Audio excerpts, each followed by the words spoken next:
now what you're seeing here is Coast Guard graveyard. Uh-huh.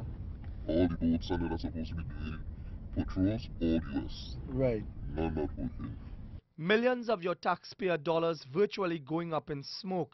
We were just taken secretly into the heliport base there in Chaguaramas, where we saw a number of boats that are actually been dry docked for quite a while on land, in need of dire repairs. Government come and government go. The recurring promise has been the same. We shall secure the nation's borders at any costs.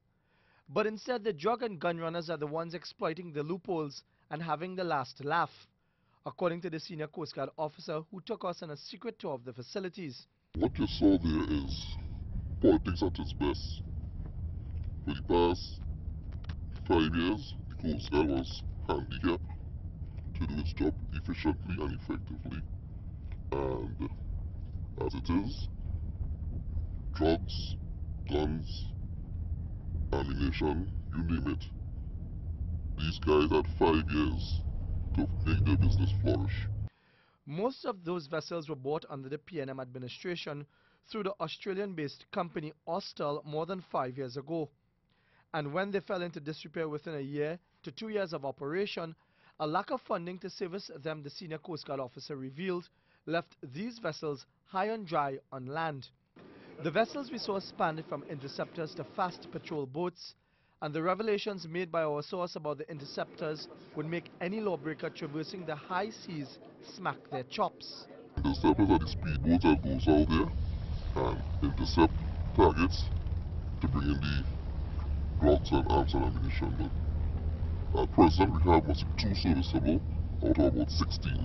So why not just spend the money repairing the vessels? The senior Coast Guard officer with ample knowledge about the vessels believes that's the most obvious solution. But instead, the government has chosen a mighty costly route, and TV6 News was reliably informed by top-ranking security sources that close to $1 billion was spent at least on 12 spanking new vessels. The company handling the vessels are the Dutch-based firm Damen, which prides itself with a worldwide client and is known for its exploits in shipbuilding since the late 1920s.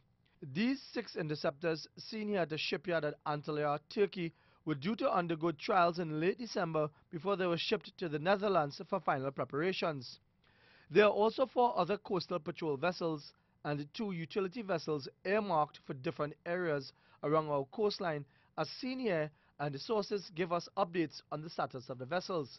TTPS Point Lisa's CG-23 has been undergoing her final painting after she had her successful trials in late December.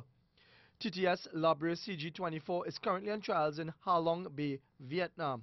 TTS Speyside CG-25 is currently having its main engines installed and was expected to be launched in January.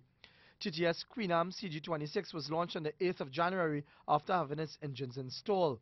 TTS Moruga CG-27 is at the yard undergoing outfitting and the 4th hull. TTS Carlibate CG-28 is expected in 2 weeks and will enter productions shortly thereafter. TV6 News also obtained a list of 270 crew members of the Trinidad and Tobago Coast Guard for the 12 vessels who will be heading to Netherlands and other parts of Europe for extensive training on the vessel's systems and how it works, according to this Damen shipping document we obtained. But the burning question remains, why has the government decided to spend close to $1 billion in new assets? On February 2nd, mere hours before former Minister of National Security Gary Griffith was fired from his post, we spoke to him via phone about the purchase. Griffith claimed that the Austal vessels that were bought could not perform in our waters. Engines, and it's a whole different thing because the type of vessel is not for our type of waters. So it was the interceptors that were purchased, Right. It was the wrong type of interceptors. The senior Coast Guard officer who spoke to us gave a different story. But the vessel that we have there could be repaired and one of these and make a dent in crime. If they take less than a quarter of the money for the new vessels, they could repair all those vessels that you just saw there and have the fleet up and running. But former Minister of National Security Gary Griffith disagrees, saying just the 2 40-meter Austal vessels are worthy of repair. The vessels that can be rectified, and contrary to what they said, I have arranged $25 million to approve 2 of these vessels that are presently almost completed as well. We attempted several times to contact newly appointed Minister of National Security, retired Brigadier Carlton Alfonso, to weigh in on the billion-dollar purchase, but he cannot be reached for comment. Mark Besant, TV6 News.